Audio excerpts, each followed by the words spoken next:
तो आप सभी साथियों को बहुत बहुत नमस्कार। आज के इस लाइव सेशन में आपका स्वागत, अभिनंदन है। आशा करता हूं कि आप जबरदस्त होंगे, शानदार होंगे और हमारे शेखर बाबू की तरह बहुत ही स्ट्रांग होंगे, मजबूत होंगे और खाना वाना खा के इस सेशन में बैठ गए होंगे। तो बहुत सारे साथी जुड़े हुए हैं। शेखर जी कैसे हैं? जबरदस्त हैं बोल रहे हैं शेखर जी, है ना। रथिंदर बारो जी हैं, राजू नयन जी हैं, सुनील विके जी हैं। तो ये सेशन में हम लोग बात करेंगे करंट अपडेट्स इन बैंकिंग। ये एक ऐसा पार्ट है जहां पर बैंकिंग में जो चेंज हुए हैं, अभी हम लोग कल भी बैंकिंग में जो चेंज हुए हैं उन पर एक बड़ा सेशन ला रहे हैं।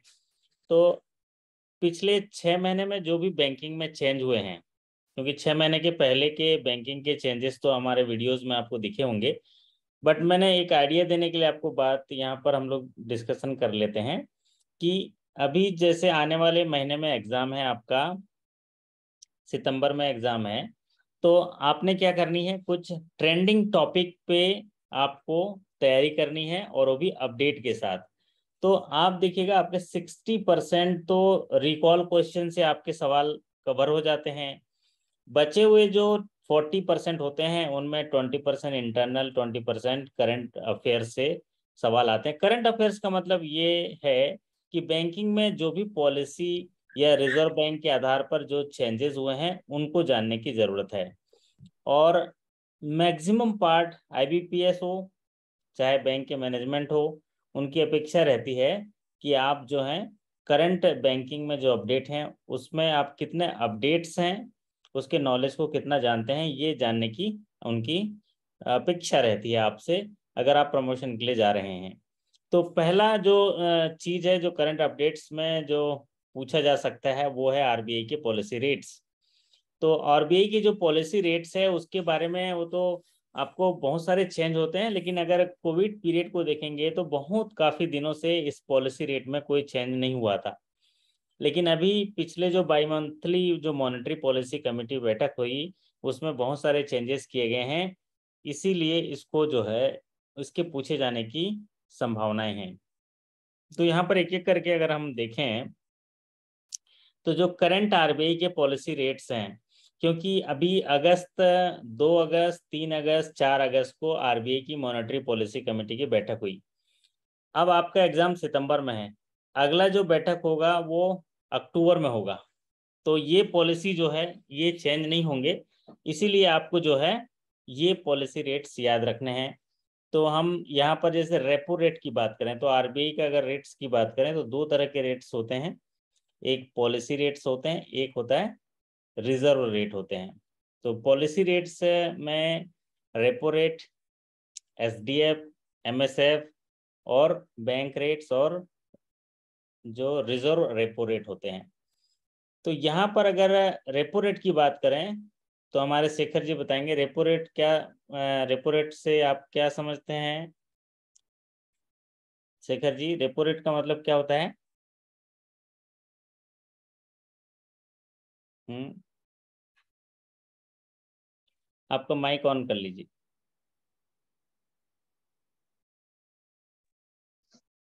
रेपो रेट वो रेट होता है जो बैंक आरबीआई से पैसा लेता है, जब ऋण लेता है तो ओके, उसको उस पे जो ब्याज देता है वो रेपो रेट होता है। ओके, बहुत बढ़िया। आरबीआई जो है, जो बैंकों को जो लोन देता है, बैंक जब आरबीआई से पैसा लेते हैं और ये किसके क्या डील करते हैं, कोलेटरल कौन सा रहता है इसमें? कोलेटरल गवर्नमेंट सिक्योरिटी होता है, कोलेटरल गवर्नमेंट सिक्योरिटी होता है। तो बैंक जब आरबीआई से पैसा लेते हैं as a loan, collateral security रखते हुए गवर्नमेंट सिक्योरिटी, तो उसको बोलते हैं रेपो रेट। तो वो रेपो रेट है 5.40। दूसरा रेट है आपका एसडीएफ रेट। एसडीएफ रेट होता है जो है आपका स्टैंडिंग डिपॉजिट फैसिलिटी। ये नया इंट्रोड्यूस किया है इसलिए ज्यादा संभावना इसका है स्टैंडिंग डिपॉजिट फैसिलिटी का, कि जब बैंकों के पास सरप्लस पैसा है उसको लोन नहीं दे पा रहे हैं तो ऐसे पैसे को बिना कोलेटरल सिक्योरिटी के लेन देन से, आरबीआई से कोलेटरल सिक्योरिटी न मांग करते हुए जो है ये पैसा अगर आरबीआई के पास रख देते हैं तो उसको बोलते हैं स्टैंडिंग डिपॉजिट फैसिलिटी, और इस पर आरबीआई जो है 5.15% का जो है रेट देती है। मतलब बैंकों के पास सरप्लस पैसा है शेखर जी, है ना। सरप्लस पैसा क्यों होता है, ज्यादा पैसा क्यों है? क्योंकि लोन नहीं दे पा रहे हो, लोन नहीं दे हाँ, पा रहे हैं, है ना। तो मार्केट की डिमांड के हिसाब से लोन नहीं दे पा रहे हैं, इसलिए डिमांड। सरप्लस पैसा है। तो बैंक क्या करती है, उस पैसे से अर्निंग करना चाहती है, रिजर्व बैंक में रखती है। तो रिजर्व बैंक में रखने के लिए बिना कोलेटरल के रख रहे हैं, बिना कोलेटरल के। और यहाँ कोलेटरल होता है गवर्नमेंट सिक्योरिटी, गवर्नमेंट सिक्योरिटी के बॉन्ड्स होते हैं। तो ये बिना कोलेटरल के अगर लेन देन करते हैं तो 5.15% मिलता है। इसको बोलते हैं स्टैंडिंग डिपॉजिट फैसिलिटी रेट। तीसरा रेट होता है मार्जिनल स्टैंडिंग फैसिलिटी रेट्स। ये मार्जिनल स्टैंडिंग फैसिलिटी रेट एक ऐसा रेट है जब बैंकों को इमीडिएट लिक्विडिटी क्रंच है, तात्कालिक पैसा की जरूरत पड़ गई। अब तात्कालिक पैसे की जरूरत कैसे पड़ गई, मान लीजिए एसएलआर मेंटेन नहीं कर पा रहे हैं, है ना। तो जो इमीडिएट लिक्विडिटी क्रंच को पूरा करने के लिए अगर बैंक को पैसे की जरूरत पड़ गई और शॉर्ट टर्म मतलब ओवरनाइट एक दिन के लिए पैसा चाहिए, तो वो आरबीआई से पैसा उठाते हैं। ऐसे रेट्स जो आरबीआई द्वारा दिया जाता है वो 5.65 है, जिसको बोलते हैं एमएसएफ। बहुत ही अल्प अवधि के लिए भारतीय रिजर्व बैंक से लिया जाने वाला बैंकों के द्वारा ऋण, और उस ऋण पर जो ब्याज दर आरबीआई द्वारा लगाया जाता है उसको कहते हैं मार्जिनल स्टैंडिंग फैसिलिटी रेट। और वो है 5.65%, क्योंकि वो बहुत कम समय के लिए लिया जाता है, ओवरनाइट लिया जाता है, एक दिन के लिए लिया जाता है। इसमें रेट ऑफ इंटरेस्ट है 5.65। और चूंकि क्वांटम थोड़ा ज़्यादा रहता है, वॉल्यूम ज़्यादा रहेगा, इसलिए उनको ये रेट जो है 5.65 रखा गया है। अब आता है बैंक रेट। बैंक रेट है 5.65। तो बैंक रेट एक ऐसा दर है जहां पर भारतीय रिजर्व बैंक द्वारा बैंकों को दिया जाने वाला ऋण, जो उनके बिल डिस्काउंट्स के आधार पर दिए जाते हैं, उसमें जो ब्याज दर आरबीआई द्वारा लिया जाता है, बैंकों को दिए जाने वाले ऋण पर जो ब्याज दर है वो 5.65% है। मतलब जो एमएसएफ रेट है और जो बैंक रेट है ये दोनों बराबर हैं। और एक आता है reverse repo rate 3.35।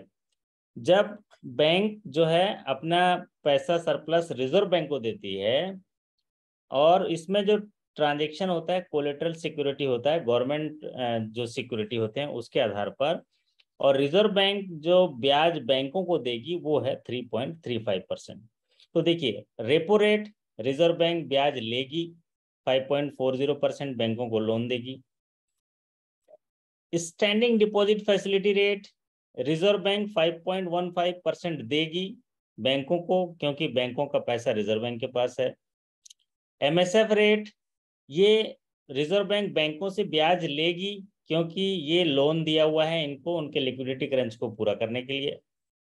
Bank rate, इसमें रिजर्व बैंक 5.65% ब्याज लेगी, क्योंकि इसने बैंकों को उधार दिया है बिल डिस्काउंटिंग के आधार पर। रिवर्स रेपो रेट 3.35%, आरबीआई बैंकों को इंटरेस्ट रेट अदा करेगी। क्यों? क्योंकि बैंकों ने उसके पास पैसा रखा है सिक्योरिटी कोलेटरल गवर्नमेंट ट्रांजैक्शन के आधार पर। क्लियर है शेखर बाबू? एक थम्स अप कर दीजिए, क्लियर है तो आपको याद रखने के लिए अलग अलग तरीके से याद रख लीजिएगा। सबसे ज्यादा इसमें अगर इम्पोर्टेंट देखा जाए तो ये स्टैंडिंग डिपॉजिट फैसिलिटी 5.15 है, क्योंकि इसका नया इंट्रोडक्शन हुआ है, अपडेट्स में देखेंगे तो, है ना। 5.15 को याद रखना पड़ेगा और उसके कॉन्सेप्ट को याद रखना पड़ेगा। और ये रेपो रेट में जो बढ़ोतरी हुआ है 5.40%, ये आपको याद रखना है, क्योंकि इसमें जो है काफी बढ़ोतरी हुआ है। पहले ये 4.25 का था, उससे फिर 4.50 हुआ, 4.90 हुआ, फिर अभी 5.40 हुआ। तो इसीलिए इसको जो है को याद रखना है, रेपो रेट और स्टैंडिंग डिपॉजिट फैसिलिटी, ये इंपॉर्टेंट है। और मैंने कॉन्सेप्ट सबका थोड़ा सा सरल तरीके से बता दिया, क्योंकि इनमें कंफ्यूजन होता है। रेपो रेट रिजर्व बैंक ब्याज लेती है, क्योंकि यहाँ पर पैसा रिजर्व बैंक से बैंकों के पास जाता है। स्टैंडिंग डिपॉजिट फैसिलिटी, इसमें बैंकों का पैसा रिजर्व बैंक के पास रहता है, इसलिए रिजर्व बैंक बैंकों को ब्याज देती है 5.15%। एमएसएफ रेट, इसमें रिजर्व बैंक बैंकों को पैसा देती है उनके अचानक आवश्यकता को देखते हुए, तो उसमें रिजर्व बैंक ब्याज लेती है 5.65। बैंक रेट बिल डिस्काउंटिंग के आधार पर रिजर्व बैंक बैंकों को लोन देती है, इसमें कोलेटरल बिल्स रहते हैं, तो 5.65 हो गया।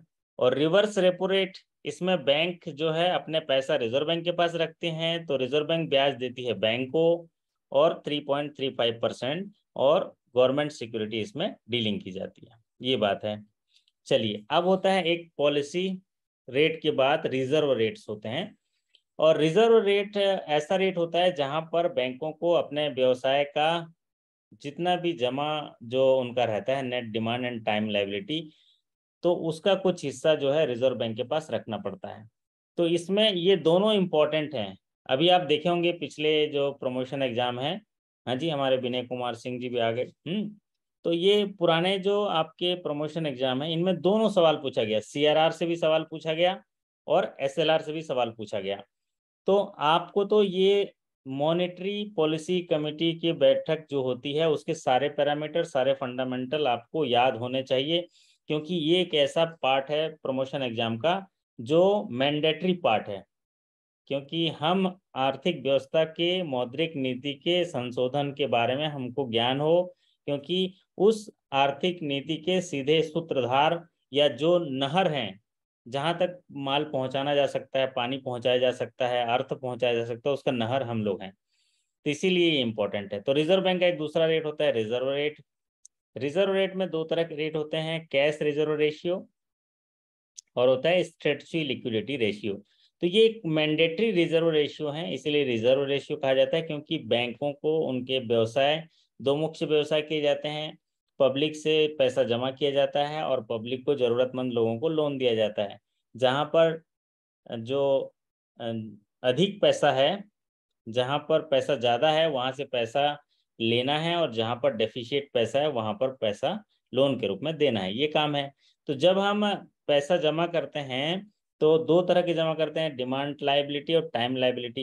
डिमांड लायबिलिटी में होता है saving account, current account, demand liability.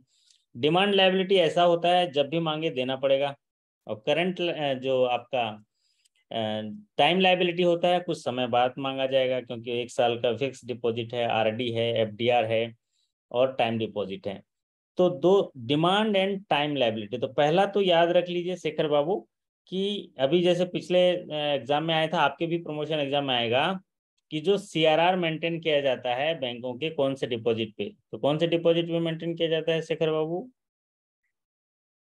हम्म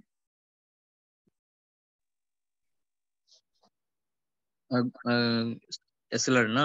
हाँ, एसएलआर हो गया, या सीआरआर जो है बैंकों के कौन से डिपॉजिट पे मेंटेन किया जाता है? NDTL sir. NDTL, yes. हाँ, ये पढ़ा लिखा आदमी आ जाता है यार बीच में, विनायक पॉल है, देखो है। तो एनडीटीएल है, उसका सही उत्तर है net demand and time time liability, है ना। इसीलिए मैं क्लियरिटी के लिए पूछा, क्योंकि वहां पर एक ऑप्शन होगा डिमांड एंड टाइम लायबिलिटी, तो कई लोग उसको भी टिक कर लेते हैं, लेकिन हमको net demand and time liability tick करना है। तो reserve ratio, cash reserve ratio 4.50, कहने का तात्पर्य है आपके पास अगर 100 रुपया डिपॉजिट है लोगों का, तो 4.5 रुपया नगद रोकड़ा के रूप में रिजर्व बैंक में रख देंगे, जिस पर कोई भी ब्याज नहीं दिया जाएगा। तो अगला इंपॉर्टेंट होता है कैश रिजर्व रेशियो, जो बैंकों द्वारा रिजर्व बैंक में कैश के रूप में कुछ रिजर्व रखा जाता है नगद के रूप में, उस पर कितना ब्याज देती है? 0 ब्याज देती है। अब होता है स्ट्रेटजी लिक्विडिटी रेशियो, ये है 18%। ये है कितना? 18% स्ट्रेटजी लिक्विडिटी रेशियो है। और ये स्ट्रेटजी जो लिक्विड एसएलआर है, ये कौन से सेक्शन में किया जाता है? राजू नैन जी बताएंगे। SLR, SLR is defined in which section? ये 24 sir, banking regulation act. Exactly तो ये जरा कंफ्यूजन होता है दोनों में, और ये दोनों इंपॉर्टेंट हैं। मतलब ये जो दो स्लाइड हम अभी पढ़ रहे हैं, इस स्लाइड में से 4 से 5 या 6 सवाल भी जो है बन जाते हैं, क्रिएट हो जाते हैं। तो एसएलआर की जो परिभाषा है under section 24 of banking regulation act 1949 में व्याख्या की गई है, जिसके तहत ये निर्देश दिया गया है रिजर्व बैंक द्वारा कि बैंकों को उनको net demand and time liability का कुछ हिस्सा गवर्नमेंट सिक्योरिटी, गोल्ड, कैश के रूप में रिजर्व बैंक में रखना होगा। उतना रखने के बाद जो बचेगा उसको लोन के रूप में डिप्लॉय करेंगे। तो ये है एसएलआर रिजर्व रेट। और एक होता है कैश रिजर्व रेट जिसमें नगद के रूप में रखना है, एक होता है एसएलआर जिसको नगद, गोल्ड, गवर्नमेंट सिक्योरिटी के आधार पर रखना है।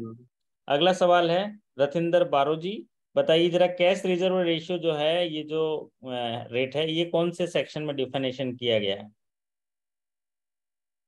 सीआरआर का डेफिनेशन किस में किया गया है? Section 42 sir. हाँ, under section 42 RBI act, reserve RBI act 1934। तो आरबीआई एक्ट 1934 में रिजर्व रेशियो की व्याख्या की गई है और एसएलआर की व्याख्या की गई है आपको under section 24 of banking regulation act. ये तो एकदम याद होना चाहिए, कंफ्यूजन नहीं होना चाहिए।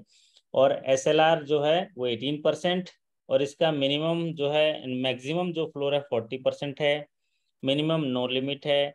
सीआरआर का नो मिनिमम नो मैक्सिमम है ना, ये है। तो ये आपके लिए याद रखने वाली बात है। चलिए अगला है, ये काफी पॉपुलर सीरीज का सवाल है, अभी लगातार पूछ रहा है, आने वाले प्रमोशन एग्जाम में आपके यहाँ ही पूछेगा। What is the maximum transaction limit of IMPS? 5 lakh. IMPS का 5 लाख। ये बढ़िया है, सब सब जान रहे हैं। तो ये आपके प्रमोशन एग्जाम में भी आएगा कि जो आईएमपीएस है उसका मैक्सिमम ट्रांजैक्शन लिमिट क्या है? वो है 5 लाख, मैक्सिमम लिमिट है 5 लाख। तो आप पहले ये पढ़ाए थे सर, इसीलिए याद था। ओके, बहुत बढ़िया। तो मैं इसलिए पढ़ाया गया, रिपीट कराया गया क्योंकि ये आपके प्रमोशन एग्जाम में आ जाएगा। तो IMPS transaction limit minimum 1 rupees, maximum 5 lakhs. तो पहले ये 2 लाख था जिसको बढ़ाकर 5 लाख किया गया है। और यकीन मानिए आने वाले दिनों में या 2024, या अगर सरकार जब भी बन जाएगी 2024 के बाद जो भी सरकार, तो आप देखिएगा और आमूलचूल परिवर्तन बैंकिंग इंडस्ट्री में फ्रेमवर्क बना हुआ है और वो सारे डिजिटल क्रांति की ओर इशारा कर रहे हैं। आप आने वाले दिनों में देखिएगा बैंकिंग जो है ईज ऑफ डूइंग बिजनेस के आधार पर बदल जाएगा। आप अगले 5 साल में 24 से लेके 30 तक और गोल्डन ईरा तक जो अभी जाएंगे आगे, जो पूरा जो प्लेटिनम जुबली के बाद जो अभी काम चल रहा है, उसमें देखिएगा कि आप पूरी तरह से बैंकिंग जो है चेंज मिलेगी, ईज ऑफ डूइंग बिजनेस, कैसे कस्टमर को बहुत ही सरल तरीके से बैंकिंग सुविधाएं प्रोवाइड करना है और विनायक पाल जी के पास कोई कस्टमर न जाए उसकी व्यवस्था की जा रही है। हैं विनायक जी, खुश तो बहुत हो गए। तो बोले सर मैं क्या करूँगा? तो बढ़िया करेंगे, है ना, वो तो एकदम चाय कॉफ़ी ऑर्डर करके वो मार्केटिंग करेंगे। अभी नया आ रहा है सोशल मीडिया बैंकिंग। क्या आ रहा है Raju Nayan ji? Social media banking. बढ़िया, ट्विटर से बैंकिंग कर लेगा वो, फेसबुक से बैंकिंग कर लेगा, व्हाट्सएप से बैंकिंग कर लेगा। अभी तो कर ही रहे हैं तो सारा चीज। बेरोजगारी बढ़ जाएगी ना सर। हाँ, सब लोग बैंकिंग करेंगे तो सब घर घर बैठे बैंकिंग कर रहे हैं आजकल, देखे ना। तो अभी क्या होगा फिर? कुछ दूसरा चीज करना पड़ेगा लोगों को, है ना। तो चीजें आ रही हैं कि एक दिन कॉन्सेप्ट में संडे वनडे को सेशन करेंगे तो मैं सिखा दूंगा। नए 4-5 पैरामीटर सरकार के फ्रेमवर्क में है जो भी स्टेब्लिश नहीं हुआ है। लेकिन आप जो मेरे साथ जुड़े हैं भाई बंधु लोग, सबको वो पता होना चाहिए कि बैंकिंग किस दिशा में जा रहा है, क्या टेक्नोलॉजी में जा रहा है। जस्ट एक मानसिक रूप से तैयार होने के लिए आपको जानकारी होनी चाहिए, क्योंकि आप जो है कहीं ना कहीं लोगों समाज के साथ डायरेक्ट बैंकिंग करते हैं। सो आईएमपीएस ट्रांजैक्शन लिमिट जो है 5 लाख याद रहेगा। आप करो चाहे नहीं करो, 5 लाख आपको याद रखना पड़ेगा। अगला जो है प्रीमियम जो चेंजेस हुए हैं, ये प्रीमियम चेंजेस हुए हैं, ये जरा हमारे विनायक पॉल जी जरा ये स्क्रीन पढ़ के बता दो जरा, ये थोड़ा बता दो, मैं तब तक का आपको समय देता हूँ। ये प्रीमियम का चेंज के बारे में फटाफट बता दो साथियों को। पीएम जेजेबीवाई का हुआ है 436। हाँ, इसका मतलब सर वो भी बताना पड़ेगा क्या? नहीं वो नहीं, बैकअप इसमें ये बता दीजिए, स्क्रीन सबको दिख रहा है, बस इसमें क्या सवाल पूछा जा सकता है ये बता दीजिए। नया प्रीमियम पूछा जा सकता है सर पीएम जेजेबीवाई का। इसके बाद इसका मतलब कौन सा क्वार्टर में या कौन सा क्वार्टर में एंट्री करने से, मतलब कौन महीना में एंट्री करने से कितना देना पड़ेगा? या फिर एलियन एक पीरियड क्वेश्चन पूछा मैंने जा सकता है इसमें। एक क्वेश्चन मैंने देखा था सर कि सबसे लोएस्ट प्रीमियम कौन से महीने से, मतलब वो करने से, एनरोल करने से आता है, एक क्वेश्चन आया था। चलिए मैं बता देता हूँ। पहला सवाल तो आपको याद रखना है कि जो रिवाइज्ड प्रीमियम है वो कब से लागू किया गया। ठीक है, ये सवाल साधारण तौर से सवाल आ सकता है 1 जून 2022। तो 1 जून 2022 के बाद जो भी एनरोलमेंट होंगे वो नए प्रीमियम के साथ लागू होंगे। तो आपको एक डेट याद रखना पड़ेगा, 1 जून 2022। अच्छा, दूसरा चीज याद रखना पड़ेगा आपको, ये सारे क्वार्टरली प्रीमियम 436। लेकिन अभी ये मुझे ऐसा लग रहा है कि अभी जो प्रीमियम रिवाइज्ड हुए हैं इसमें एनुअल प्रीमियम पूछा जा रहा है। पिछले एग्जाम अगर देखेंगे, अभी पिछला एग्जाम हुआ था उत्कल में, तो वहां पर ये एनुअल प्रीमियम पूछा गया, PMJJBY का एनुअल प्रीमियम पूछा गया 436। लेकिन हमको ये जो चारों क्वार्टर के प्रीमियम याद रखने हैं। जैसे हमारे विनायक पाल जी ने बोला कि कौन से क्वार्टर के लिए सबसे कम प्रीमियम है, वो है मार्च अप्रैल मई। तो ये कंफ्यूजन होता है इसमें क्वार्टर, क्योंकि ये जो प्राइम मिनिस्टर जीवन ज्योति बीमा योजना है, इसकी शुरुआत जो होती है 31 जून से कवरेज शुरू होता है और 31 मई तक कवरेज खत्म हो जाता है। तो जब 1 जून 2022 को प्रीमियम इसका कवरेज स्टार्ट होता है, तो इसका प्रीमियम 31 मई को पटाना होता था। लेकिन अभी थोड़ा सा ये इसमें क्या किया है, इसमें क्वार्टरली के लिए एक थोड़ा सा पार्शियल प्रीमियम पे का एक नया जो है यहाँ पर इन्होंने सुविधा दी है। तो अगर कोई इनरोलमेंट करता है इस पॉलिसी का जून जुलाई अगस्त क्वार्टर में, तो पूरे साल का पे करना पड़ेगा 436। और अगर इनरोलमेंट सितंबर अक्टूबर नवंबर में पे करता है तो 342 रुपये पे करना है। और अगर दिसंबर जनवरी फरवरी में इनरोलमेंट करता है तो 228 रुपये। और मार्च अप्रैल मई में करता है तो 114 रुपये। और इसका जो लियन पीरियड है वो 30 डेज है। अब लियन पीरियड क्या होता है, वो ऐसी अवधि होती है जहां पर वो क्लेम किया जाता है। पहले ये 45 था, इसलिए लियन पीरियड अभी हाई देखिएगा, हायर स्केल में ये पूछा ही जा रहा है, 1 से 2, 2 से 3, 3 से 4 में यही सवाल पूछा जा रहा है। तो लियन पीरियड जो है 30 डेज है। लियन पीरियड क्या होता है, आज पॉलिसी बना, आज से 30 दिन के अंदर मृत्यु होती है तो क्लेम नहीं मिलेगा। आज से 30 दिन के बाद मृत्यु होती है तो क्लेम किया जा सकता है, क्लेम मिलेगा। लेकिन अगर एक्सीडेंट हो गया, अगर एक्सीडेंट हो गया तो आज पॉलिसी लिया, पॉलिसी कवरेज शुरू हो गया, कल एक्सीडेंट हो गया तो मिल जाएगा। लेकिन सामान्य मृत्यु के स्थिति में ये लियन पीरियड है, एक्सीडेंटल डेथ की स्थिति में लियन पीरियड नहीं है। अब इसका कवर पीरियड 1 जून टू 31 मई है। अब आते हैं इसका जो ब्रेकअप। तो हायर स्केल में ये पूछे जाने की संभावना है ब्रेकअप के लिए। तो ब्रेकअप में क्या होता है कि जैसे यहाँ पर क्वार्टर वाइज ब्रेकअप दिया हुआ है कि एडमिनिस्ट्रेटिव एक्सपेंसेस कितना होगा, BC का कमीशन कितना होगा, और इंश्योरेंस जो कंपनी का जो प्रीमियम कितना होगा। तो ये तो आपको थोड़ा सा अपने याद करके रखिए या पढ़ के रखिए। ठीक है, हमारे रथिंदर बारो जी बोलते हैं कि सर याद ही नहीं होता। ठीक बात है, याद नहीं होगा, कोई बात नहीं, याद नहीं होगा। लेकिन अगर पढ़ के गए होंगे और वहां पर वो ऑप्शन आएगा ना, तो आपके माइंड के पास इतनी पावर है ना कि आपके सामने रख देता है कि यही है बाबा, यही है दादा, इसको टिक लगा, है ना। क्योंकि यहाँ पर ये चीजें रहती हैं, लॉजिक लगा रहता है, स्टिक उसके पास भी है, तो वो टिक करता है। तो आप जैसे इसको याद करना चाहेंगे तो याद कर भी सकते हैं, नहीं याद हुआ तो पढ़ के चले जाइए, 1-2 बार लिख के चले जाइए कि प्रीमियम फुल ईयर का ब्रेकअप 436, 342, 228, 114 तो है ही है। इंश्योरेंस कंपनी का 395, 309, 206, 103। हमारे राजू नयन जी बोलते हैं सर मैंने ना परसेंटेज के आधार पर निकाल दिया। तो परसेंटेज के आधार बिल्कुल सर, पर निकाल दिया मैं यही कहना चाह रहा था सर। अभी आपने तो हमारी मन की बात कह दी सर। एक हाँ इसमें अनुपातिक रूप से सर याद करने में सुविधा होती है। जैसे हाँ, तो एक 114 अगर कोई परसेंटेज याद कर निकाल लिया लिया तो तो 228 डबल कर दिए, फिर उसका 3 गुना कर दिए, फिर यस 103 का डबल कर दिए, 3 गुना कर दिए। इस तरह से 3.5 7 मतलब एक रेशियो में है सर ये।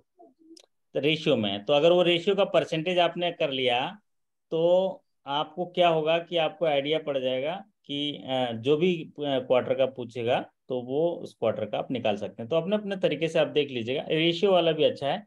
अदरवाइज कई साथी याद भी कर लिए हैं, मेरे से बात करते हैं सर सारा याद हो गया, आप पूछो तो सही। तो हम ही से पूछवा लेते हैं, बताइए। हम बोले कि ठीक है बताओ, तीसरे क्वार्टर का बताओ, तो बता दिया, है ना। अब वो साथी अभी जुड़े हैं नहीं जुड़े हैं, देखता हूँ नहीं जुड़े हैं अभी। तो वो ऐसे भी हैं लोग कि सर हमसे पूछो बोलते हैं, तो हम बोले ठीक है फोन ही में पूछ लेते हैं, थर्ड क्वार्टर का बताओ, तो वो बता देता है। अब देख के बता रहा है बिना देख के बता रहा है उसकी बात है, लेकिन हम मान के चल रहे हैं उसको याद है ना। तो कहने का तात्पर्य ये है, अपने अपने तरीके से इसको याद कर लीजिएगा।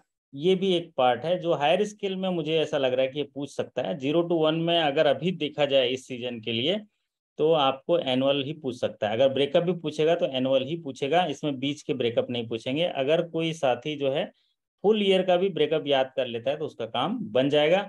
अदरवाइज वो परसेंटेज वाइज आप देख लीजिएगा।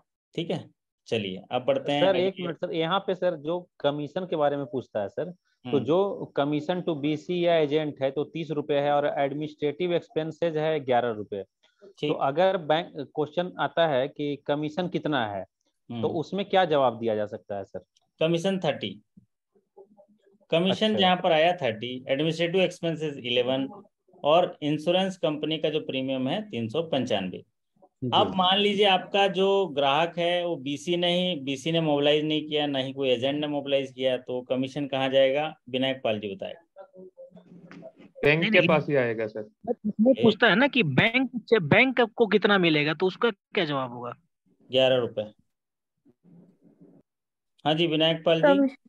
अगर सर अगर अगर मान लीजिए मतलब कोई जो है वो बीसी ने मोबिलाइज नहीं किया, कोई एजेंट ने मोबिलाइज नहीं किया और हो गया, तो किसको दोगे? वो बैंक को ही आएगा सर। ये तो बड़ा bank will act as an agent. Customer को देता है।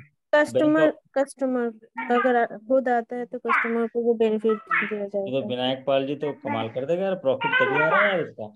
लेकिन पॉलिसी में ये कहा गया, वैसे ही करता है कस्टमर को देंगे सर, आप। कस्टमर को।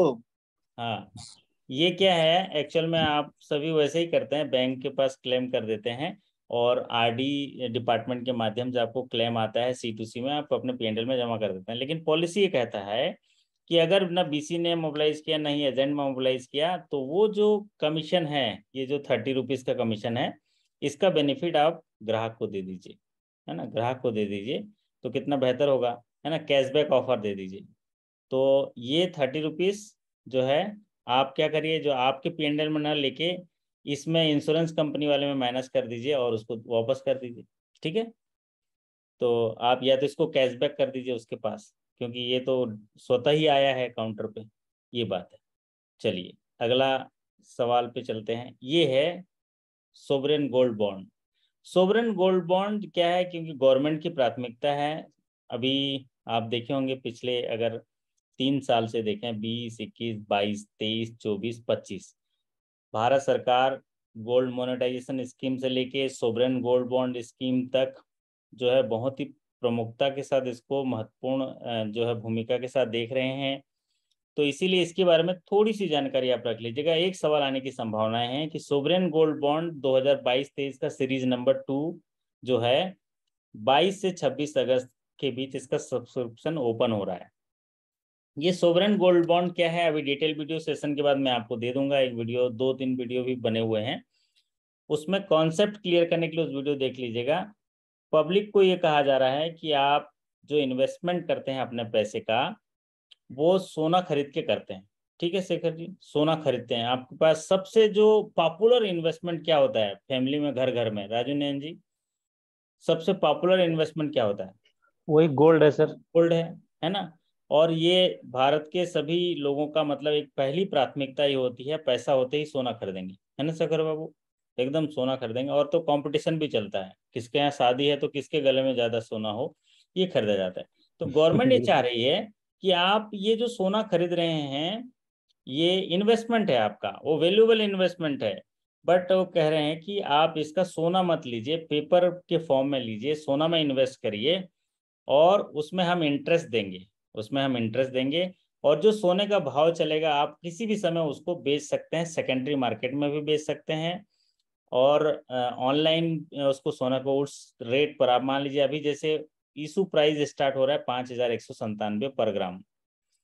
ये 5,197 पर ग्राम आपको इशू प्राइस याद रखना है। 22 अगस्त से लेके 26 अगस्त तक ओपनिंग होगा, ये सीरीज 2 है। और इसमें जो ज्यादातर पॉपुलर सीरीज का सवाल है कि एक सब्सक्राइबर जो है कितना खरीद सकता है, कितना खरीद सकता है इंडिविजुअल? मिनिमम 1 ग्राम, मिनिमम और 1 ग्राम और मैक्सिमम मैक्सिमम 4 केजी, 4 केजी, तो और 4 केजी मैक्सिमम है। और कॉर्पोरेट के ट्रस्ट लिए के 20 केजी, 20 ट्रस्ट केजी, के लिए। ट्रस्ट के लिए 20 केजी। तो ये है आपका सोने का, ये इम्पोर्टेंट चीज है। प्लस आपको ये भी ये याद रखना है 22 से 26 जो है, 22-23 का जो सीरीज शुरू हो रहा है। और दूसरा चीज याद रखना है कि जो डिजिटल, ये भी पूछा गया एक दो बार कि अगर ऑनलाइन खरीदते हैं तो 50 रुपए पर ग्राम का डिस्काउंट होता है।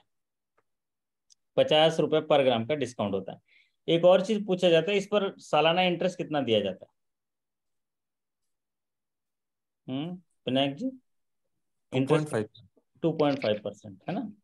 2.5, पहले 3% दिया जाता था, अभी 2.5% दिया जाता है।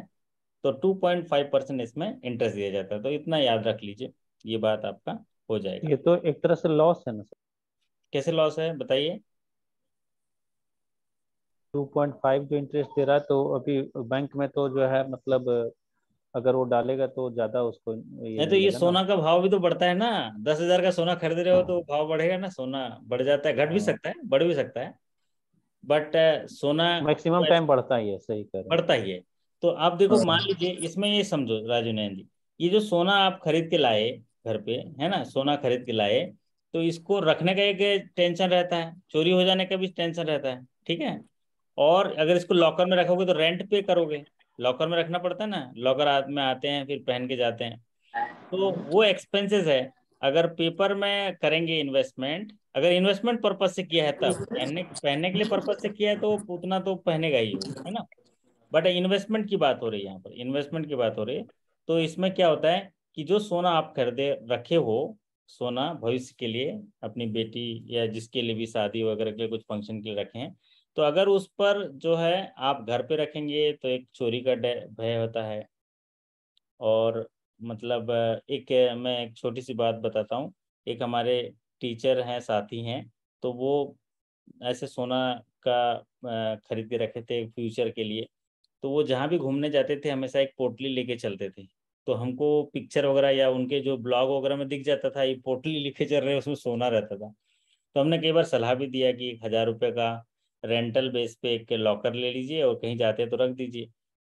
उनने लिया नहीं। एक बार जगन्नाथपुरी यात्रा में गए थे और वो घर पे रख दिए थे, वो पोटली लेके नहीं गए, उसी समय चोरी हो गया उनका। बताइए, वो सोना अलमारी से चला गया। 17.5 लाख का था, है ना, 17.5 लाख का। तो कहने का तात्पर्य ये है, वो चोरी हो गया। अग, तो ये उन ऐसे इन्वेस्टर को टारगेट करके बनाया गया है जो इन्वेस्ट करना चाहते हैं सोना में। तो एक सेफ इन्वेस्टमेंट होगा और वो पेपर बॉन्ड में मिलेगा और उसमें इंटरेस्ट भी मिलेगा 2.5%। और जिस समय है वो ऑनलाइन सेल भी कर सकते हैं और बहुत आसानी के तरीके से वो उनको सेल परचेस कर सकते हैं, इसीलिए दिया गया। ठीक है फिर राजू सर भाई? इसको लास्ट टाइम में इसको फिजिकल मोड में लिया जा सकता है सर, अगर आरबीआई से जो भी वो बॉन्ड के रूप में लिया गया है, अब बाद में 10 साल बाद 15 साल बाद अगर चाहे तो इसको फिजिकल। फिजिकल मोड में नहीं मिलेगा, आपको पैसा मिलेगा, आप फिर जाके सोना खरीद के ले आओ दुकान में। सपोज आपने 4 ग्राम का ये सोवरेन गोल्ड बॉन्ड स्कीम में इन्वेस्टमेंट किया, 4 किलोग्राम का, ठीक। सर 4 किलोग्राम को जो आपने अभी जो इशू प्राइस दिया है 5,197 पर ग्राम, अब ये जो है, आप इसको अगर 2 साल बाद अगर आप बेचना चाहेंगे, उस समय अगर 6,000 का रेट होगा तो आपको 6,000 के रेट से मिलेगा, प्लस जितने साल तक था उसका ब्याज भी मिलेगा। अब वो पैसा तो आपके पास आ गया, आप उसको आप खरीद लीजिए ओरिजिनल मार्केट में जाके, ठीक है। खरीदना चाहेंगे तो खरीद लीजिए। ओके, चलिए। अब आपने तो पहले ही खरीदा हुआ है, अभी तो रेट बढ़ा है तो बेचने के लिए किया है आपने, है ना। तो ये फिजिकल फॉर्म में नहीं मिलेगा। अगला अगला चीज है जो है आपका, एक आरबीआई ने नया इनिशिएटिव लिया है, प्रपोज किया हुआ है। तो ये आपको याद कर लीजिए तो आपके लिए अच्छा होगा कि आरबीआई ने ये कहा है कि जो भी एनईएफटी होंगे 2 लाख से ज्यादा, उस पर हम फीस चार्ज करेंगे, 25 रुपये ट्रांजेक्शन फीस, ठीक है। तो ये नया एक प्रपोजल है, इसलिए आपको याद रखना पड़ेगा कि recently RBI has propose up to rupees 25% as a fee on NEFT transaction initiated through bank branches। अगर कोई NEFT, अब सोचो ये फीस क्यों लगा रहा है, रथिंदर बारो जी बताएंगे। रथिंदर बारो जी बताइए फीस क्यों ले रहा है। रथिंदर बारो जी कुछ बोलिए जरा, आप बातें नहीं करते, आप नाराज हैं क्या? आइडिया नहीं है सर। आइडिया नहीं है? अच्छा, और कौन आइडिया है बताइए जरा, और देखते हैं जरा।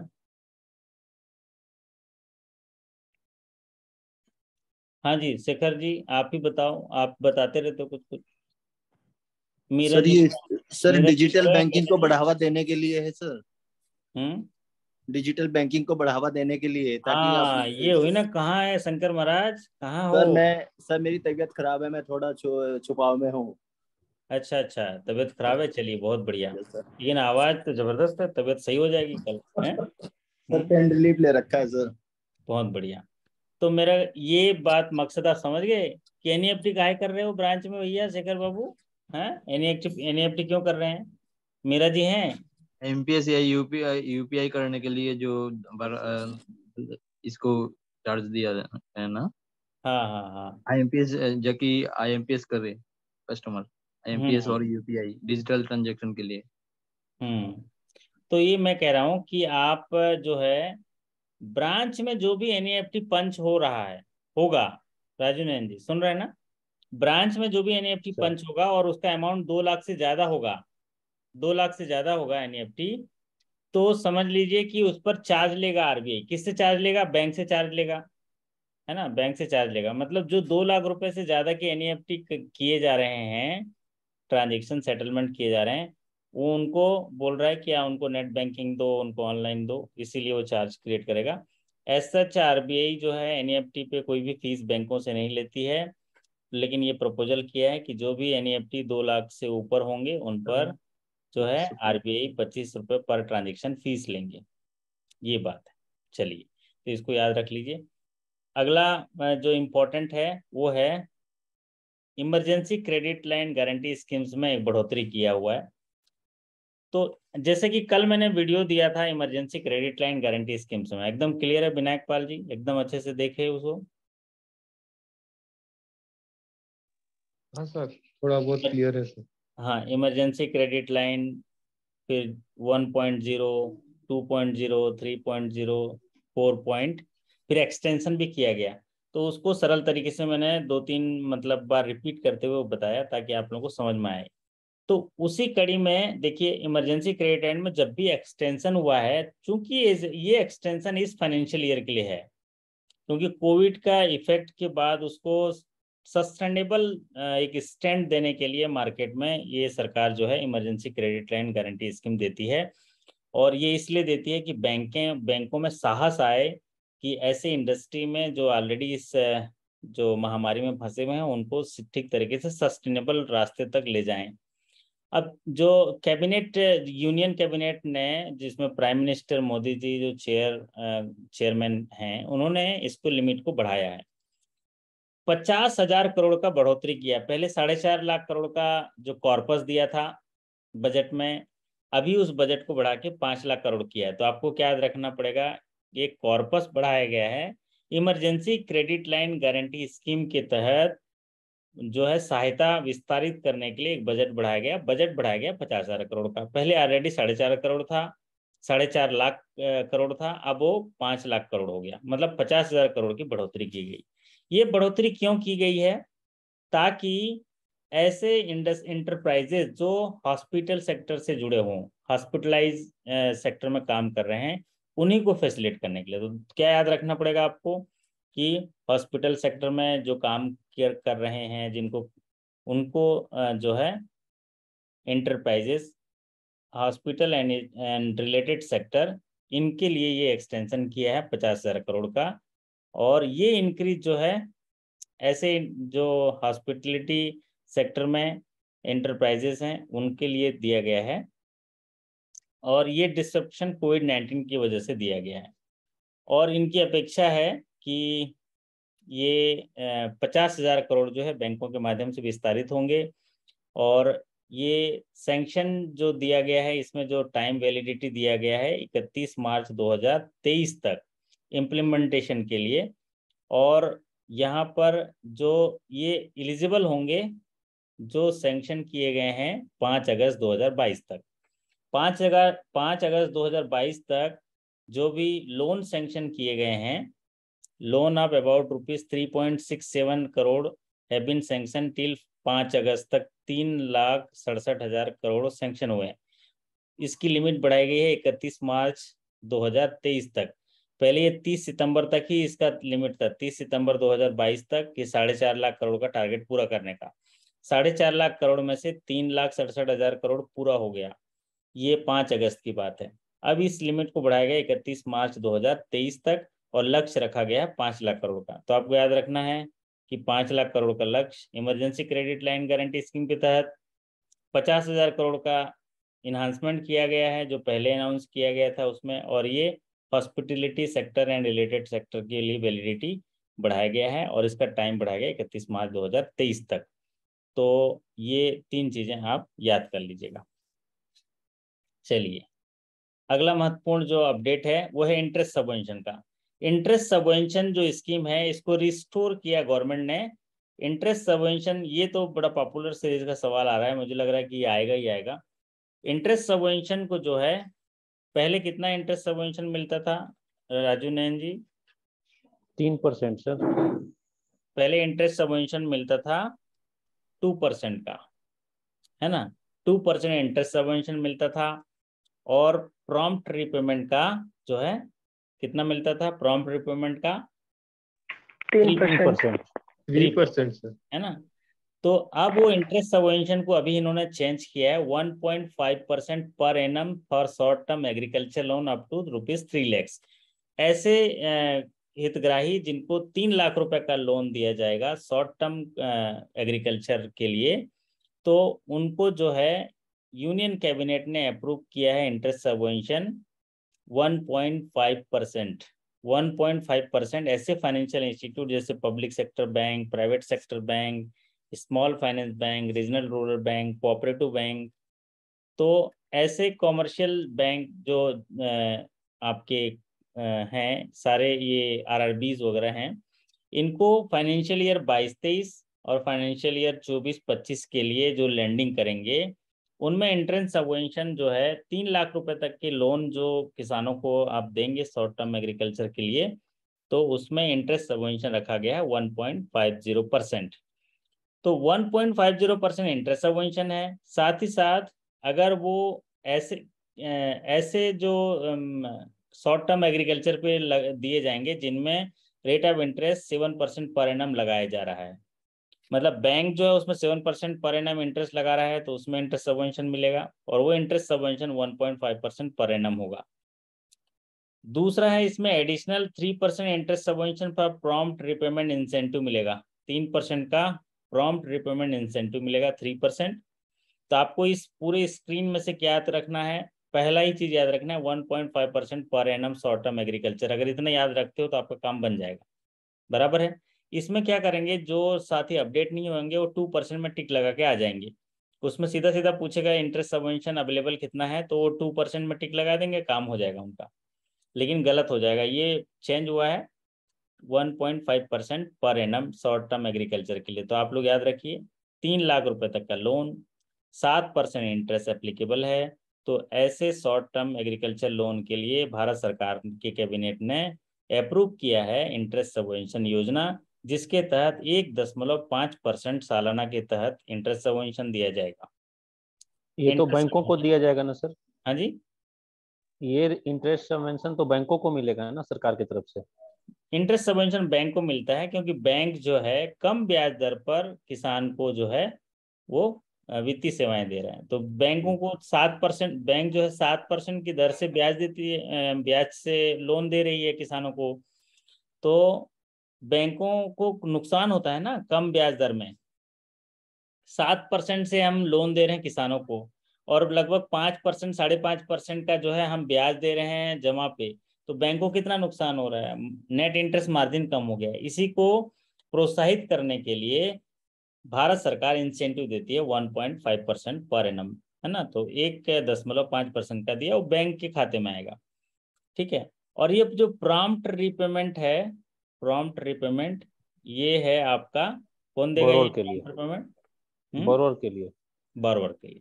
बात क्लियर, समझ में आया? ठीक है। अब इसमें हमको 3 चीजें याद रखनी है, 1.5% पर annum short term agriculture interest subvention. दूसरा चीज याद रखना है आपको, ये फाइनेंशियल ईयर के लिए 22-23, 24-25 और 3 लाख रुपए तक के लोन देंगे उन पर एलिजिबल है। और जब भी इंटरेस्ट सबवेंशन करते हैं तो सरकार घोषणा की इंटरेस्ट सबवेंशन देने के लिए, तो वो बजट रखा है 34,856 करोड़ का बजट रख दिया। मतलब 22-23, 24-25 में इस स्कीम के तहत 34,856 करोड़ वो अपना निकाल के बजट में रख दिए कि इतना पैसा हम बैंकों को देंगे अगर बैंक जो है 3 लाख रुपए तक का कर्ज शॉर्ट टर्म एग्रीकल्चर के लिए देंगे 7% की दर पे, तो उनको हम इंटरेस्ट सबवेंशन देंगे। ताकि ये क्यों दे रहे हैं, बैंकों को प्रोत्साहित करने के लिए बैंक के एग्रीकल्चर सेक्टर में 3 लाख रुपए तक की ज्यादा जो लोन है जो है किसानों को दें, ये उद्देश्य है। और ये जो 3% इंटरेस्ट सबवेंशन ये क्यों दे रहे हैं, हमारे विनायक पाल जी बताएंगे। इंटरेस्ट ये सबवेंशन सर प्रॉम्प्ट रिकवरी के लिए, मतलब वो फार्म जो बोरोवर लोग हैं उनको उत्साहित करने के लिए इसकी मार्केटिंग करने की जरूरत होती है। ये जो है प्रॉम्प्ट रीपेमेंट इंसेंटिव के लिए ना, जो किसान होते हैं, जैसे आप किसान संगोष्ठी करते हैं ना, तो वैसे जो किसान नेता होते हैं उनकी जो अच्छे लीडर होते हैं ना किसानों के, उनको बैंक में बुला के एक आध कस्टमर मीट करके इसके फायदे के बारे में बता दीजिए। और किसानों के पास पैसा रहता है तो जैसे ही उनको समय भी बता दीजिए, साइकिल बता दीजिए कि इस जैसे ही फसल आता है एक दिन जमा कर दीजिए प्रॉम्प्ट रिपेमेंट, और ये पैसा उनके खाते में दिला के दीजिए। क्योंकि ये तो सरकार बोलती है कि इमीडिएट दे दीजिए, बाद में क्लेम करिए। तो हमें क्या करना है, हमारा नॉमिनल डेबिट करके इनको पेमेंट करना है, बाद में रिजर्व बैंक से क्लेम करना है। आपके नोडल ऑफिसर के माध्यम से सारे ब्रांचेस से कलेक्ट करके आरओ जो है भेजता है रिजर्व बैंक, फिर वो धीरे धीरे आता है। लेकिन किसानों को तुरंत मिल जाता है। ये डिक्लेरेशन कौन करेगा, ये ब्रांच के आधार पर डिक्लेयर करके क्लेम करना होता है तभी मिलेगा। तो ये क्या करिए, 2-4 किसानों को अगर प्रॉम्प्ट रिपेमेंट याद दिला के, पर्सनली इंटरेस्ट लेके, उनका टाइम शेड्यूल देख के इनका फायदा अगर आप दे दिए ना, तो वही आदमी आपके लिए प्रचार प्रसार करेगा। ठीक है विनायक पाल जी, और इसका हाँ बहुत सर, बेनिफिट हाँ होता है। सर। मैं आपको एक उदाहरण देता हूँ कि एक एरिया में हम काम कर रहे थे, तो हमने क्या किया, हाँ उस एरिया में जब काम कर रहे थे तो वहां पर हम लोग सरपंच के घर गए। सरपंच के घर गए, राजू नयन जी आवाज आ रही है मेरी? हाँ सर, आ रही है। सरपंच के जब घर गए, छुट्टी का दिन था, तो सरपंच कहीं जा रहे थे, है ना, अपना गाड़ी वाड़ी निकाल के जा रहे थे। तो वो गांव का एक बंदा बोला बैंक के मैनेजर साहब आए हैं और 1-2 अधिकारी बैंक के आए हुए हैं। तो सरपंच सोचो उसके लिए प्राउड फील हो गया कि बैंक के मैनेजर यहाँ है, मेरा तो रोल बढ़ गया, अब तो मतलब अगला चुनाव जीत जाऊंगा। मतलब उनको ऐसा रहता है ना कि समाज सेवा से जुड़े हुए अगर कोई लोग आते हैं उनके घर में, तो उसका तो रोल बढ़ता है। ये सर नो। वो कहीं हाँ जाने सर। वाला था राजू नयन जी, वो रुक गया।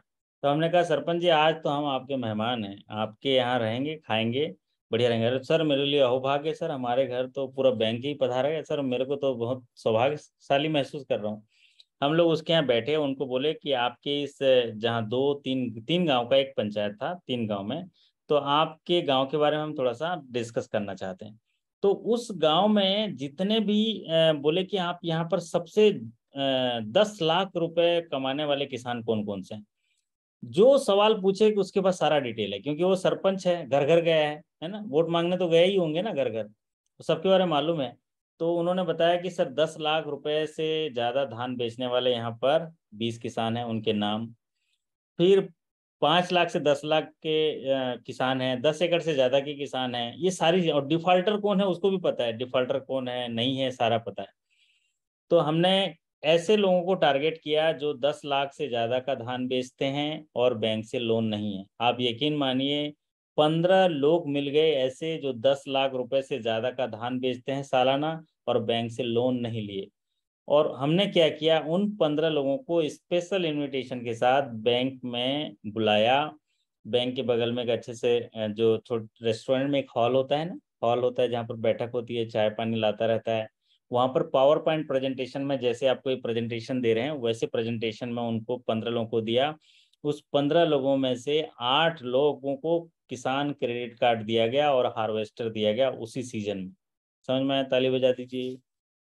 देखो 10-10 लाख रुपए का धान बेच रहे हैं और वो लोन नहीं लिए हुए हैं। सोचो, उनका उद्देश्य ये था कि जब किसान जो है ना, जब गांव में 10 लाख रुपए से ज्यादा का बेचता है ना, तो गोटिया टाइप का हो जाता है, वो किसी की बात नहीं सुनता है ना, उनकी अर्निंग थोड़ी ज्यादा हो जाती है। तो वो क्या है, उनको आप वो उनका ये था, मैं समझ पाया कि सर हमको तो कोई पूछता नहीं, बैंक वाला तो कभी पूछा ही नहीं, है ना। तो बैंक में वो जाते भी नहीं है क्योंकि उनको जरूरत नहीं है ना, बैंक में उनको जरूरत नहीं है। बैंक में कौन जाता है ना, विनायक पाल जी के पास जाएंगे जो बेचारा गरीब होगा या पैसे की निहायत ही जरूरत होगा, कहीं से किसी को लेना होगा, वो जाएगा, बार बार जाएगा, क्योंकि विनायक पाल जी तो 25 बार घुमाएंगे उसको, कल आना, परसों आना, नरसों आना, तरसों आना, तो वो ये किसान लेते नहीं है। तो हमें ऐसी मार्केटिंग, आज के अग्रेसिव मार्केटिंग करने की जरूरत है। और ये जो 10 लाख लोग हैं ना, जो थोड़े से प्राउडी होते हैं, घमंडी होते हैं, ये किसी की बात नहीं सुनते। तो इनको अगर लोन देंगे ना, तो समझ लो कि अगर आत्मसम्मान से जुड़ा हुआ होता है, अगर एक बार भी बोल दिया अरे आज किस्त नहीं पटाए, तो पूरा लोन बंद कर देता है। ऐसे भी लोग होते हैं, है ना। तो अच्छे लोगों को पहचानने की जरूरत है, उनको जोड़ने की जरूरत है, और उस गांव में उनको जो है एक साक्षरता पहुंचाने की जरूरत है। चलिए, अगला महत्वपूर्ण जो चेंज हुआ है वो अटल पेंशन योजना से जुड़ा हुआ है। अटल पेंशन योजना से जुड़ा हुआ मैंने एक वीडियो भी आप लोगों को साझा किया है। वो वीडियो में सारी चीजें समान है, बस एक बदलाव हुआ है कि अटल पेंशन योजना जो है, इनकम टैक्स पेयर अगर हैं तो वो एलिजिबल नहीं होंगे अटल पेंशन योजना में 1 अक्टूबर 2022 से। 1 अक्टूबर 2022 से ये एलिजिबल नहीं होंगे। आपको याद रखना है 1 अक्टूबर 2022 से। अगर ऐसे सब्सक्राइबर जो इनकम टैक्स पेयर हैं वो अटल पेंशन योजना में एलिजिबल नहीं होंगे, अटल पेंशन योजना में एलिजिबल नहीं होंगे 1 अक्टूबर 2022 से। अगर ये इनकम टैक्स पेयर हैं, उनका कुछ कॉर्पस है, तो कॉर्पस को लौटा दिया जाएगा, कॉर्पस को लौटा दिया जाएगा। लेकिन वो सब चीज़ें नहीं पूछी जाएंगी, आपको पूछी जाएंगी कि ये जो इफेक्टिव डेट है ये पूछा जा सकता है, या अटल पेंशन योजना में ये कौन सा सही है नहीं है, ऐसे करके पूछा जा सकता है। तो income tax payer shall not be eligible to join Atal pension Yojana 1 अक्टूबर 2022, ये आप याद रख लीजिए। और कल हम फिर एक सेशन करेंगे। आज इतना ही, आज थोड़ा सा कुछ काम से हम लेट आए थे, तो इसी वजह से बना नहीं पाए। कल छुट्टी है, तो कल थोड़ा लंबा सेशन करेंगे, 2-3 घंटे का सेशन कर लेंगे। और बहुत सारी इंपॉर्टेंट और चीज़ें हैं मेरे पास जो मैं आपको साथ साझा करूंगा। तो कल हम लोग दिन में सेशन कर लेंगे। और प्रयास करना कभी भी नहीं छोड़ना चाहिए, प्रयास हमेशा करते रहिए। और आप देखे होंगे कभी कभी जो है गुच्छे की आखिरी चाबी से भी ताला खुल सकती है। तो ताला समझ लो, आपके पास तो कितनी सारी चाबियां हैं, है ना।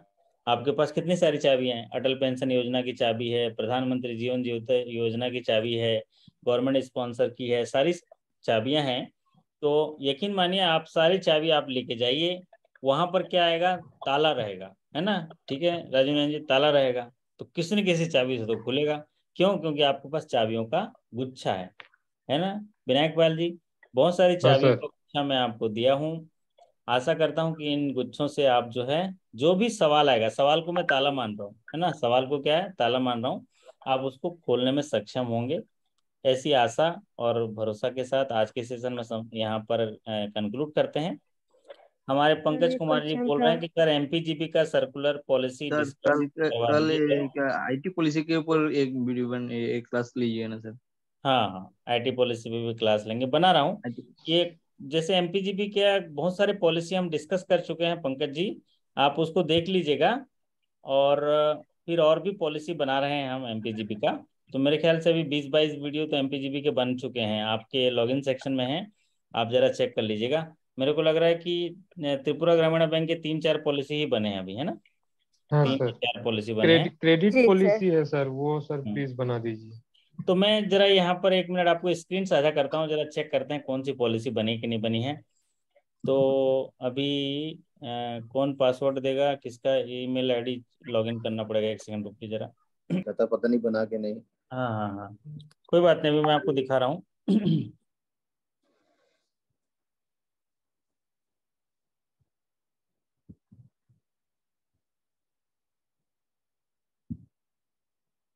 इसमें क्योंकि मैंने बहुत सारे जो आपके जनरल बैंकिंग और इम्पोर्टेंट चीज़ें डाल दिया हूँ, इसीलिए ये जो है आपके लिए इसको लॉगिन करना ज़रूरी है। और अच्छे से इसको आप नए सिस्टम में है, आप लोगों का फीडबैक के आधार पर ये देखिए ऐसा कोर्स दिखेगा। ये हाँ जी। नंदिता दास जी का है, तो इन्होंने देखो ये 24% इन्होंने पढ़ भी लिए, है ना, ये दिख रहा है ना आपको, हम्म।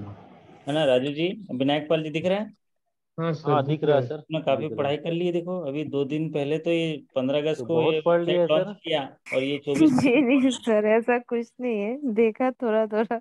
है, 24% कंप्लीट किया है, तो हम, है ना। फिर ये देखिए जैसे जैसे ओपन करेंगे तो ये चालू हो जाता है, तो अच्छा है ना इंटरफेस इसका। अब यहाँ पर अगर कंटेंट जाते हैं, कंटेंट, तो कंटेंट पे यहाँ जाएंगे तो एक मिनट, इसको जो है यहाँ एमपीजीबी का दिख रहा है, देखिए एमपीजीबी का 1 वीडियो 2 वीडियो ये दिख रहे हैं आपको, एमपीजीबी हाँ के सर। कंटेंट देखेंगे तो दिख रहा है। और ये सारे इस तरफ दिख रहे हैं। अब मान लीजिए कस्टमर कंप्लेंट देखना है तो आप इसको क्लिक कर लीजिए, है ना, ये आ जाएगा कस्टमर कंप्लेंट एमपीजीबी का। तो ये थोड़ा इंटरफेस मेरे को भी अच्छा लग रहा है। तो आप सभी साथियों को बहुत बहुत नमस्कार। मेरी आवाज पहुंच रही है विनायक जी? एकदम हाँ सर, हाँ बिल्कुल आ सर, रही है, वीडियो एकदम। वीडियो की आवाज भी पहुंच रही शानदार है? तरीके से। आशा करता हाँ हूँ सर, शानदार होंगे, ये दोनों आवाज पहुंच रही है होंगे। हाँ सर। दोनों आवाज आ रही सर शानदार तरीके से। बताओ है तो फिर तो चाय की बनती है, हमारे विनायक पाल जी की तरफ से चाय बनती है। हाँ सर, जरूर आइए ठीक है, सर। तो ये ना ये अच्छा है। फिर अभी जैसे हम त्रिपुरा ग्रामीण बैंक जाएंगे ना, तो त्रिपुरा ग्रामीण बैंक में ये आता है, देखो loan recovery policy, customer grievances policy, business figure, internal audit policy, recall question, एक ऑडिट पॉलिसी, ये सारी चीजें। ये ऑडिट पॉलिसी जरूर देख लीजिएगा आप ना, ये वाला देखे ही होंगे आप लोग। पढ़ना चाहिए क्योंकि वो दर्पण है ना। ये फिर आता है नॉबार्ड ये वाला इंस्पेक्शन मैनेजमेंट ऑडिट क्या होता है। स्वागत है मनोज जी, है ना। तो बढ़िया है सब घर ये वाला है। और आपका फिर सोशल सिक्योरिटी स्कीम, ये सारी चीजें अभी कल मैं क्या करता हूँ, कल थोड़ा सुबह जब काम करूंगा तो इसमें और चीजें डाल दूंगा। अच्छा, आपको जो दिखाने वाला था ये जनरल बैंकिंग वाला सेक्शन, ये जनरल बैंकिंग के है ना, ये जरूर देख लीजिएगा। इसमें देखिए सारी चीजें डाले हुए हैं हमने, है ना।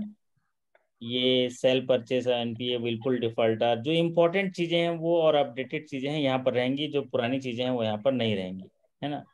रिवाइज जैसे पीएम स्वनिधि योजना, तो ये मेरे को थोड़ा इंटरफेस इसका अच्छा लग रहा है। मतलब अभी अब मोबाइल में भी कई लोग फीडबैक भी आया कि ये वाला जो है अच्छा है। और भी कुछ सुधार करेंगे इसमें। अब यहाँ पर ये दिख रहा है, ये 48 मिनट इन्होंने पढ़ा हुआ है, 24% कंप्लीट किया है, तो ये ठीक बोल रहे हैं, थोड़ा थोड़ा पढ़े हैं, है ना। तो इसमें आप जब जाएंगे ना तो देखिएगा कि पूरा इसमें जो कोर्सेस में कैटेगरी में ये दिया होगा कि कितने मिनट का कोर्स है, और सारी चीज़ें इसमें बैलेंस शीट, प्रधानमंत्री जीवन ज्योति, करंट चीज़ें सब आ जाएंगी, ठीक है। तो अगर इसमें इसका घुसना कैसे है, लॉगिन कैसे करना है सर? लॉगिन आसान है ना। देखो यहाँ पर आप यहाँ से जैसे बैक आ जाते हैं तो यहाँ पर होम पेज आ जाते हैं।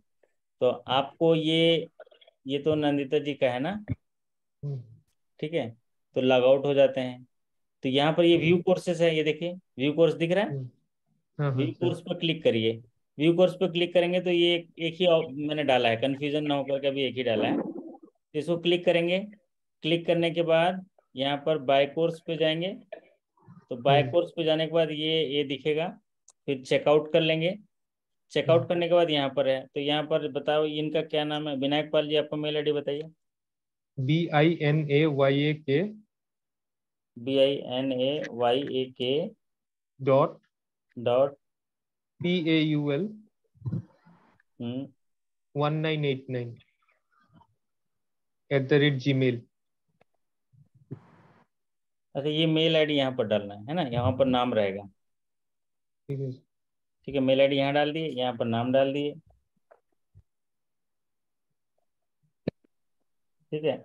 और पासवर्ड मैं बना दे रहा हूँ, आपको भेज दूंगा, ठीक है। हाँ हाँ हाँ सर। तो ये हो गया। अब यहाँ पर नंबर बताइए। 8415 8415 9292 9292 94। 94। हाँ सर। गेट स्टार्टेड, ये आ गया। अब ये आ गया आपका कोर्स। फिर नेक्स्ट आएंगे।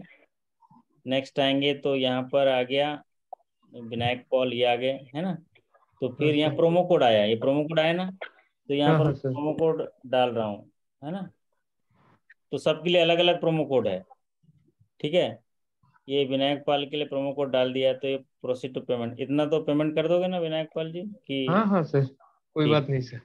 चलो इतना मैं आपके लिए अभी कर देता हूँ पेमेंट। ये पेमेंट गया, है ना। तो कार्ड, तो कार्ड में ये देखिए, है ना, कार्ड पेमेंट कर सकते हैं, यूपीआई भी कर सकते हैं, है ना। हाँ हाँ हाँ सर। तो मैं अरे आपके लिए सर, आप पेमेंट क्यों कर, दे रहे हैं सर? हाँ एक ही मतलब है, आपने हाँ बोला ना, दे दूंगा बोला, तो मैंने कर दिया, है ना। तो ये हो गया, है ना। अब ओटीपी आएगा, है ना। तो ओटीपी डाल देंगे। तो ये आ गया, ओटीपी डालते ही क्या आया, पढ़ो Vinayak Pal ji. Your order was successful. If you need any further assistance, please do write to us on bankinggyankendra@gmail.com. यहाँ पर आएगा काम का Click to मतलब ठीक continue. है, क्लिक एंड कंटिन्यू है ना। क्लिक एंड कंटिन्यू में हाँ, देखो आते ही चालू हो गया आपका। अच्छा सर, सही है। ठीक है तो सर, आप ठीक है आप यहाँ सर। ये कोर्स कंप्लीट कर लिए तो कंप्लीट एंड कंटिन्यू करेंगे तो रिकॉर्ड भी करता रहेगा कि आपने कौन सा पढ़ लिया, कौन सा नहीं पढ़ा, ये बताते रहेगा, है ना। अच्छा सर, फिर अच्छा इसमें सर। अभी मैं टेस्ट डालूंगा, वो जो टेस्ट मैं आपको अकेले के लिए भेजता हूँ, टेस्ट पार्ट भी आएगा। फिर यहाँ हाँ पर कुछ इंपॉर्टेंट क्वेश्चंस भी डालूंगा, है ना, सारी चीजें कर लूंगा यहाँ पर। तो आप यहाँ पर साइड में जाएंगे तो कंटेंट दिख जाएगा आपका, 0% अभी कंप्लीट है।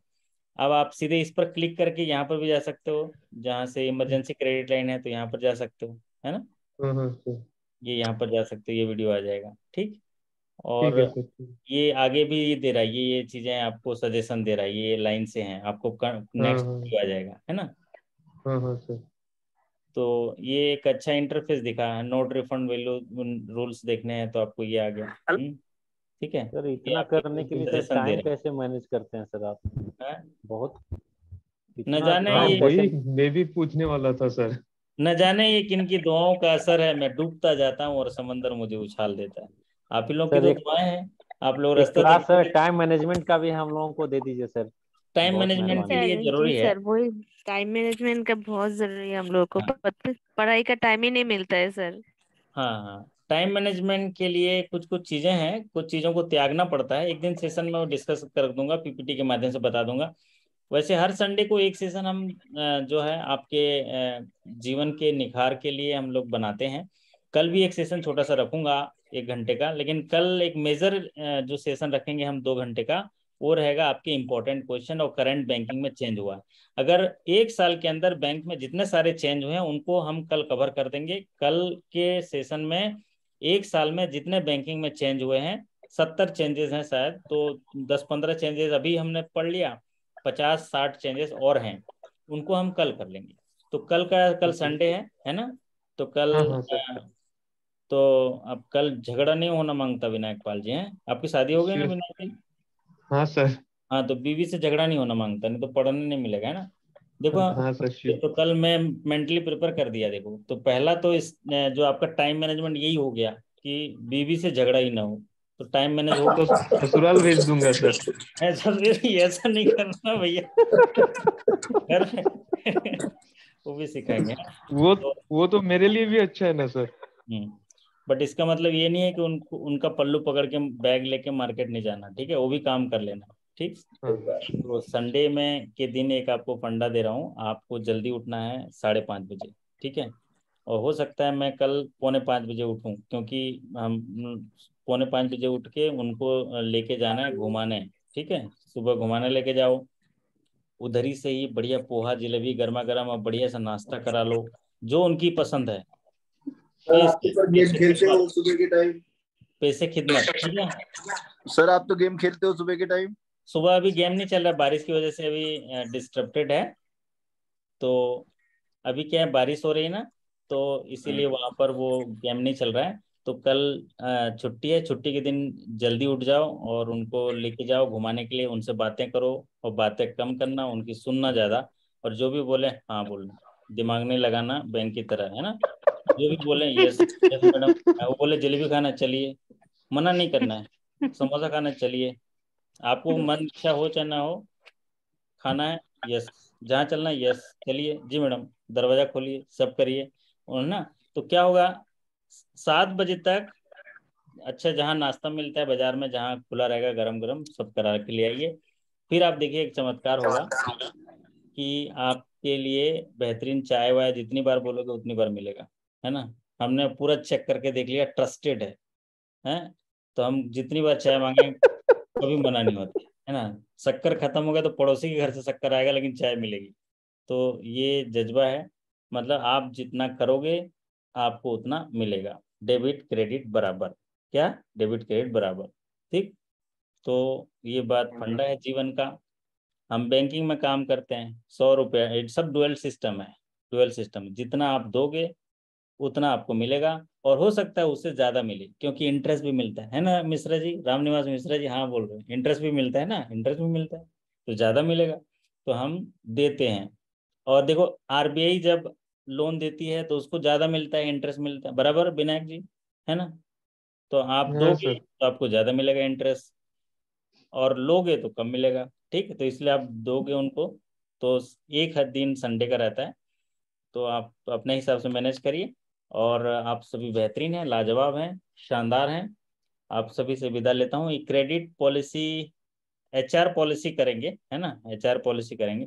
तो विनायक पाल जी, इसमें आप लॉगिन कर लेना, आपका पासवर्ड मैं भेज दूंगा, और ठीक है। इसको मैं जो है आपको आप दूसरे लोगों को भी सिखा दीजिएगा, और लोगों को भी, और ठीक है सर। इसके सर बारे में कोई फीडबैक है सर तो। ये जो है ना नया इंटरफेस, ये लास्ट में जो हम लोग प्रिपरेशन कर रहे हैं एग्जाम के टाइम पे, ये बहुत अच्छा है, क्योंकि यूट्यूब पे बहुत ढूंढना पड़ता है या फिर प्ले लिस्ट में ऐड करना पड़ता था।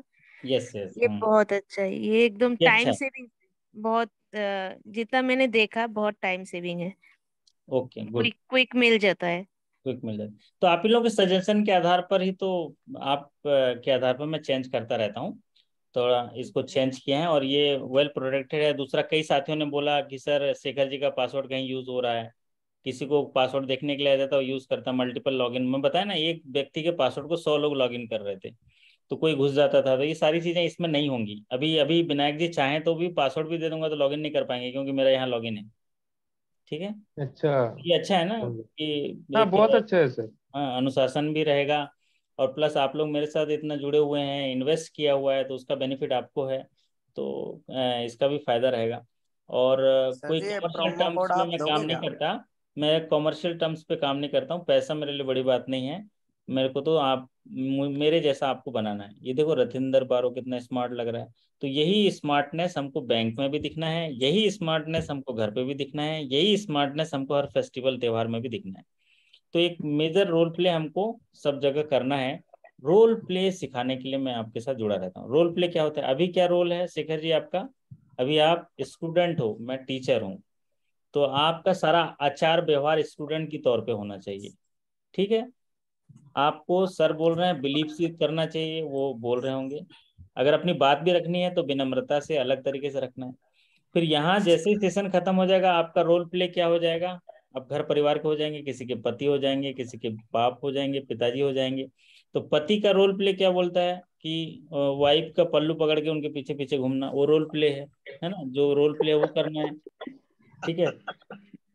उनकी सेवा करना है, उनकी बातें माननी है, सब्जी लाना है, जो भी है। अगर वो 2-3 काम करते हैं तो जो इतना काम कर यस करना है, उनको मना नहीं करना है, ठीक है?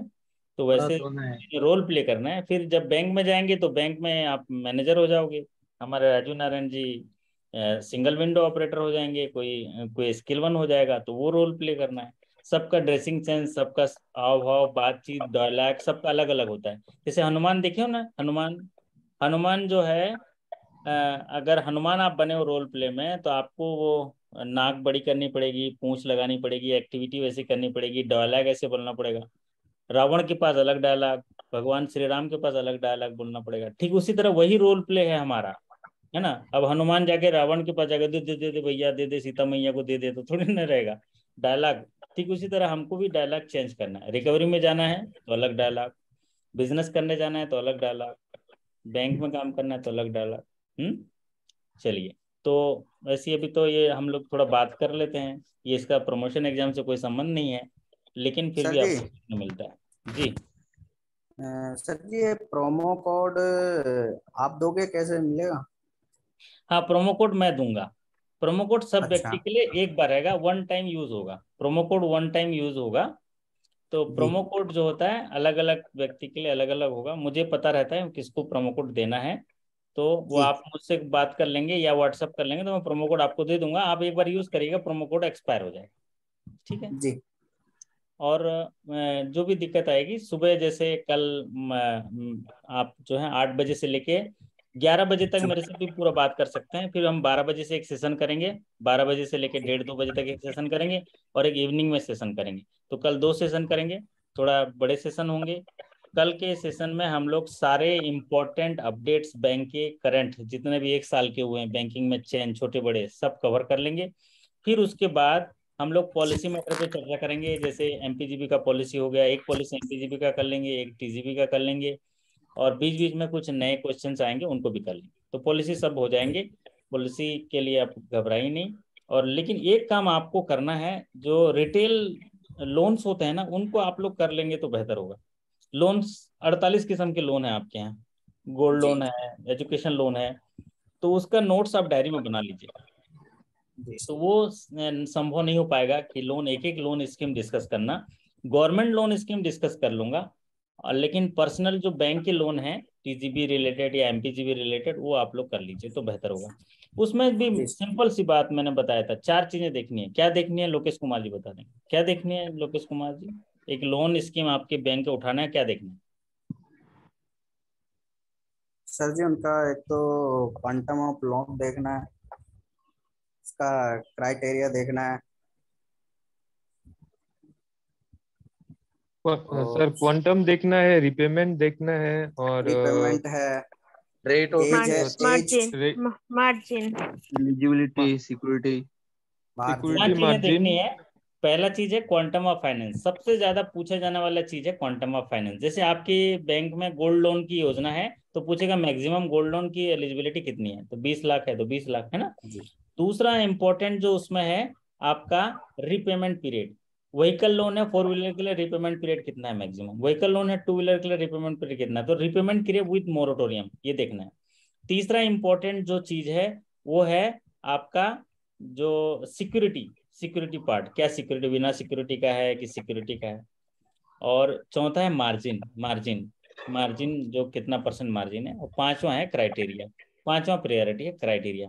क्राइटेरिया का मतलब किसको मिलेगा, जैसे हाउसिंग लोन मिल रहा है तो कितना मिलेगा, या व्हीकल लोन मिल रहा है तो उसके आय का कितना गुना मिलेगा। बस इतनी 5 चीजें लिख लीजिए, quantum of finance, margin, repayment period with moratorium, security, और आपका क्राइटेरिया, उसका एलिजिबिलिटी क्राइटेरिया। कितना कर लेंगे तो सही होगा। तो अब चलिए विनायक जी से जो है बोलते हैं, विनायक जी सबका मोटिवेशन कर दीजिए, 2 लाइन बोल दीजिए और आज के इस सेशन की समाप्ति की घोषणा कर दीजिए।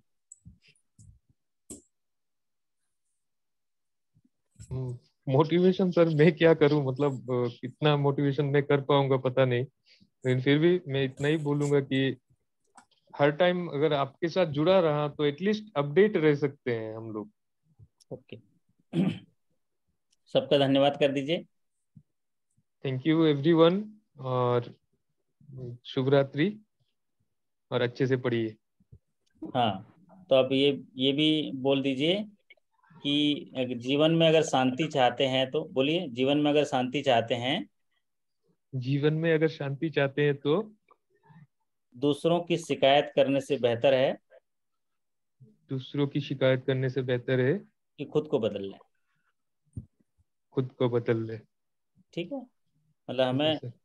मान लीजिए शांति चाहना है ना, शांति चाहिए अपने को जीवन में, तो शिकायत ना करें किसी भी परिस्थिति। आज मैं क्लास में नहीं आया कोई बात नहीं, शिकायत नहीं करें, है ना, अपना ही पढ़ लें। जिंदगी में जहाँ भी शिकायत होता है क्या होता है, आपकी 10 लाख कोशिकाएं जल जाती हैं, सर 10 लाख ब्रांच में कोशिकाएं। शुरुआती शिकायत से होती है सर, सुबह सुबह की शुरुआत। क्या होती है? सर गुड मॉर्निंग की जो शुरुआत है सर ब्रांच में शिकायत से ही शुरू होती है सर। अच्छा, तो इसीलिए तो हम लोग इतने बड़े कठिन चुनौती में हैं कि हमको शिकायत का है ना वो उसको सामना करने के लिए होना चाहिए। क्योंकि घायल तो यहाँ हर एक परिंदा है, घायल तो यहाँ हर एक परिंदा है, मगर जो गिर कर फिर उड़ सके वही जिंदा है। सही बात। और निंदा तो उसी की होती है जो जिंदा होते हैं, हाँ हाँ हाँ। मरने के बाद तो सिर्फ वाह वाह वाह वाह। हम लोग की निंदा इसलिए होती है कि हम लोग जिंदा हैं और बैंक में पहुंच जाते हैं सुबह तैयार होकर। ये देखो शेखर बाबू अपना फिर तैयार होकर कल पहुंच जाएंगे बैंक। तो कारण क्या है ना कि निंदा होगी लेकिन हमको इग्नोर करना है उनको, उनका माइंडसेट चेंज कर देंगे हम अपने व्यवहार से। ठीक है, 1-2 बार उनको सामना करेंगे, उसके बाद खुद ही बोलेगा कि यार कमाल का बंदा है शेखर जी, है ना।